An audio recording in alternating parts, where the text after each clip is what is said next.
Assalamualaikum warahmatullahi wabarakatuh. Salam sejahtera untuk kita semuanya. Salam jumpa Bapak Ibu guru yang hebat. Kita akan berbagi bersama tentang implementasi kurikulum merdeka, terutama berkaitan dengan proyek penguatan profil pelajar Pancasila atau P5.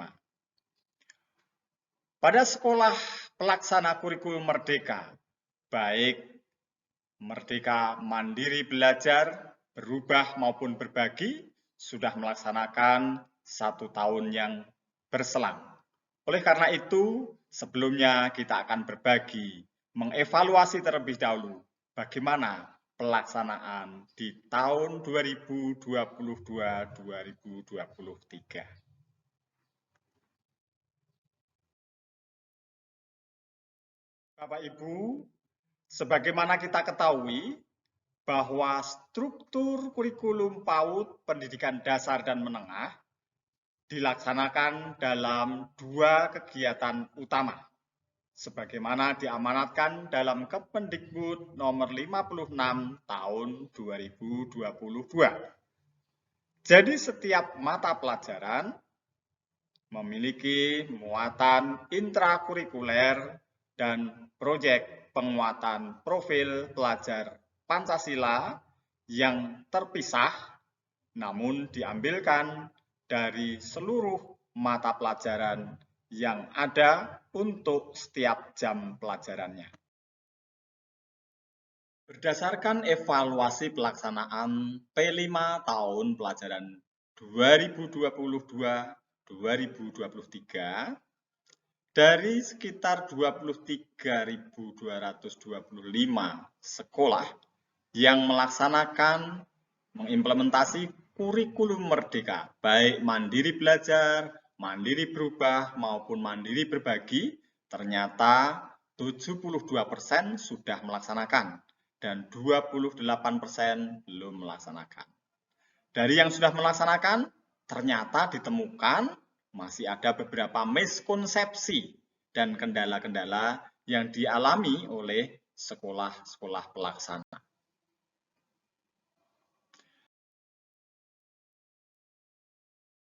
Miskonsepsi yang pertama adalah masih banyak sekolah yang beranggapan bahwa kegiatan P5 atau profil pelajar Pancasila, proyek profil pelajar Pancasila merupakan kegiatan yang terintegrasi dari berbagai mata pelajaran. Tentu ini tidak tepat. Konsep yang benar adalah kegiatan P5 merupakan kegiatan lintas disiplin ilmu yang berada di luar mata pelajaran, terpisah dari mata pelajaran, terpisah dari kegiatan intrakurikuler.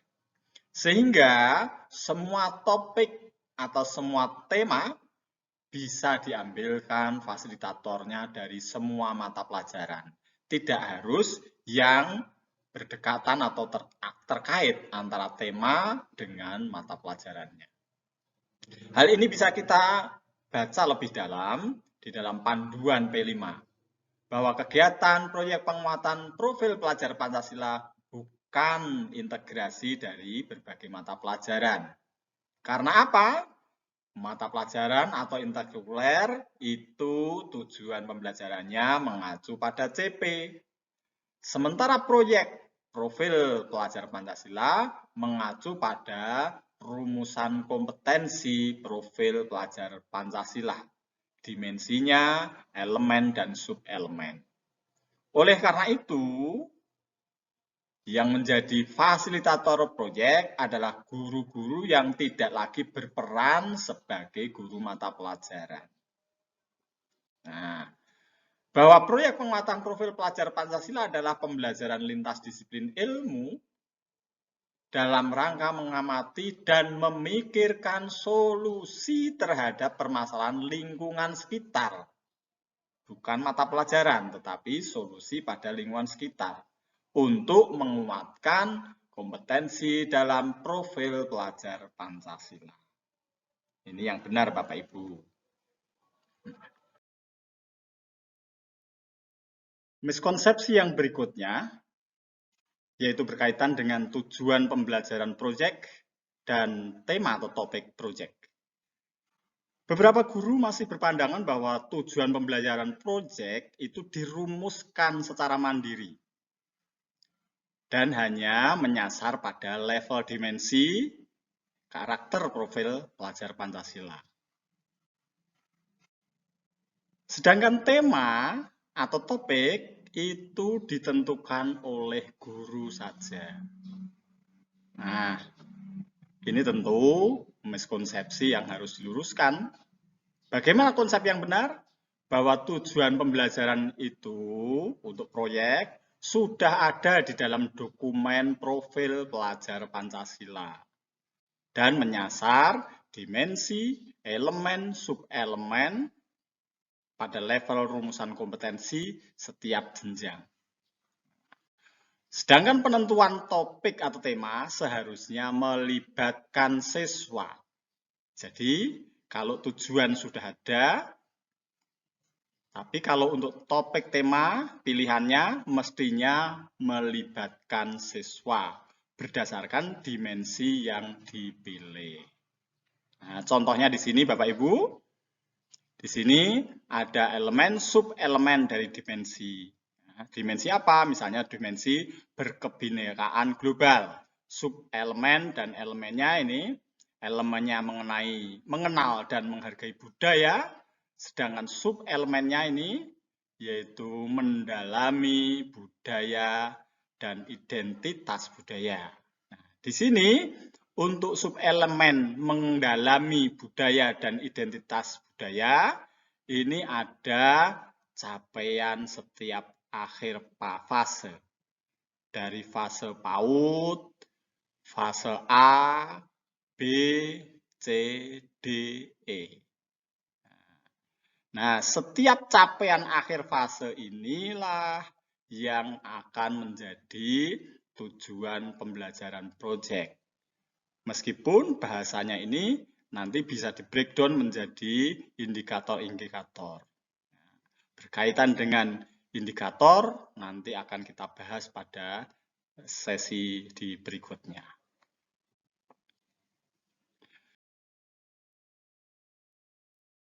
Nah, Bapak Ibu, miskonsepsi yang ketiga yaitu, ini banyak ini yang masih berpandangan bahwa untuk proyek profil pelajar Pancasila itu wajib menghasilkan produk. Wajib menghasilkan produk. Dan kegiatan berfokus pada karya atau produk. Sehingga keberhasilan proyek itu diukur berdasarkan kemeriahan dan gelar karya dari produk yang dihasilkan. Nah, inilah yang memberikan kesan anggarannya tampak kelihatan lebih besar. Gitu. Konsep yang benar adalah bahwa proyek profil pelajar Pancasila tidak harus menghasilkan produk. Kalaupun menghasilkan produk akhir itu tidak harus dalam bentuk benda, karya, ya, tetapi bisa berupa aksi, kampanye, rekomendasi, dan tidak harus juga diakhiri dengan pameran atau gelar karya. Karena apa? Keberhasilan P5 itu diukur dari proses, Bapak Ibu. Jadi keberhasilan P5 diukur dari proses.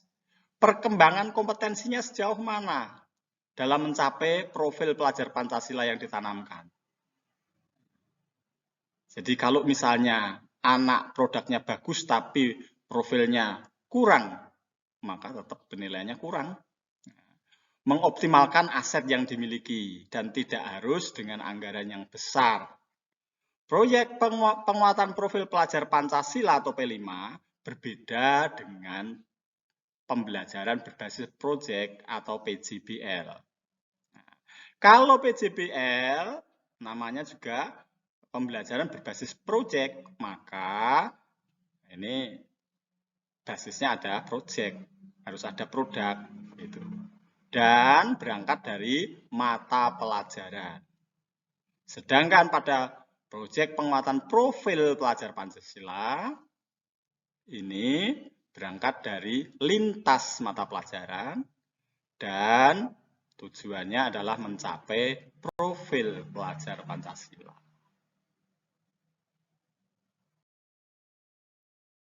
Nah, Bapak Ibu, miskonsepsi yang berikutnya, masih banyak yang beranggapan bahwa setiap kali pertemuan, guru harus menyampaikan materi terlebih dahulu. Baru kemudian siswa melaksanakan kegiatan-kegiatan. Hal ini tentu kurang tepat. Guru dalam ini sebagai fasilitator, sehingga tugasnya yang utama adalah memfasilitasi peserta didik dalam menjalankan proyek sesuai dengan minat, baik cara belajar maupun produk yang dihasilkannya. Selain itu, guru juga berperan sebagai perencana proyek di awal kegiatan. Sebagai moderator atau memandu, mendampingi dan membimbing, serta supervisor atau konsultan bagi peserta didik di dalam melaksanakan kegiatannya. Sehingga Bapak Ibu, jangan sampai setiap kali tatap muka langsung diberikan materi.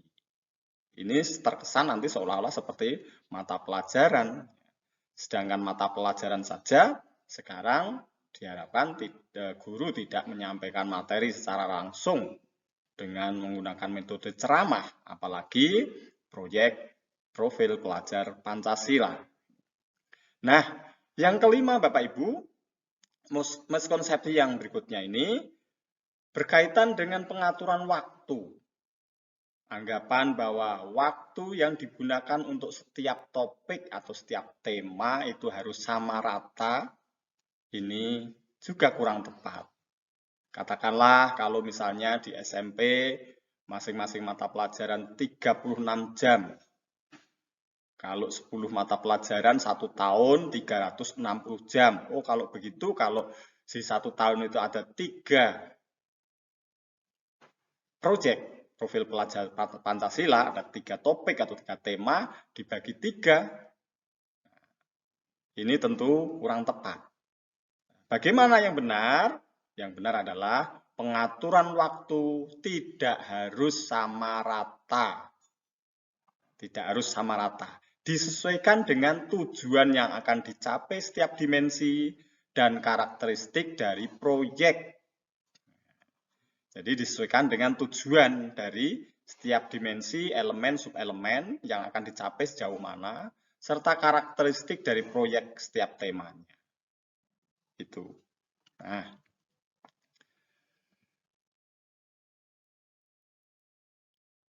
Nah, Bapak Ibu, miskonsepsi yang berikutnya berkaitan dengan asesmen. Asesmen proyek ditekankan pada tema dan produk. Tentu ini adalah konsep yang tidak benar. Yang benar adalah bahwa asesmen fokusnya menyasar pada rumusan kompetensi profil pelajar Pancasila yang menjadi tujuan pembelajaran. Yaitu dari dimensinya apa, elemen, subelemen, serta capaian setiap fasenya. Sebagai ilustrasi, kegiatan proyek bertema gaya hidup berkelanjutan misalnya. Ini menyasar pada kemandirian dimensinya dan bernalar kritis. Nah, aktivitas utamanya membuat poster mengenai pelestarian lingkungan. Asesmen yang kurang tepat, yang keliru adalah mengukur pembuatan poster. Mengukur pembuatan poster. Kriteria penilaian berupa pemahaman konten tentang pelestarian lingkungan hidup dan kerapian serta estetika dekorasi. Nah, ini berarti mengesankan bahwa tema berkaitan dengan konten pelestarian lingkungan hidup, produk berkaitan dengan estetika dekorasi poster, menjadi fokus dari asesmen. Nah, asesmen yang tepat bagaimana? Yaitu mengukur kemampuan selama proses pengerjaan poster. Kriteria penilaiannya bagaimana? berupa kemampuan mengelola pekerjaan. Karena di sini menyasar kemandirian dimensinya, maka pekerjaan itu asesmennya apakah mereka bisa mandiri atau tidak. Dan mengembangkan ide gagasan selama pembuatan poster karena dimensinya bernalar kritis. Begitu. Nah, bagaimana menyusun instrumen asesmennya dari dimensi tersebut nanti akan kita bicarakan pada kesempatan yang lain.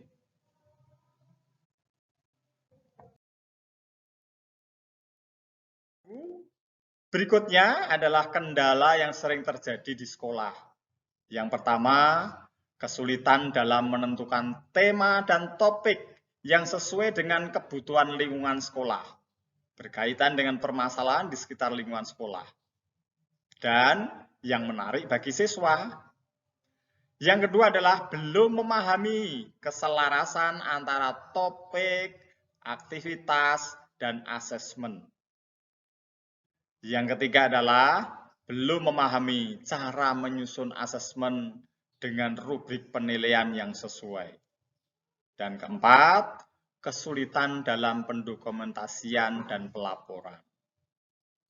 Untuk itu, beberapa solusi yang barangkali ini nanti bisa dikembangkan di dalam kegiatan evaluasi maupun refleksi di sekolah masing-masing. Yang pertama, tentu kembali memahami lebih lanjut panduan pengembangan proyek penguatan profil pelajar Pancasila. Di dalam panduan sudah lengkap. Yang kedua, memahami kondisi dan keadaan lingkungan sekolah, isu-isu yang berkembang, yang terkini, yang selaras dengan tema dan topik, disesuaikan dengan minat siswa. Nah, ini maka perlu dalam menentukan tema melibatkan peserta didik atau siswa. Yang ketiga, perlu penguatan dalam hal mulai perencanaan, konteksnya, aktivitas, evaluasinya. Keempat, menyusun indikator pencapaian setiap elemen, subelemen, dan capaian setiap fasenya yang nanti akan dijadikan instrumen asesmen. Dan yang kelima adalah menguatkan peran seluruh tim, mengkoordinasi dan berkolaborasi dengan sebaik-baiknya.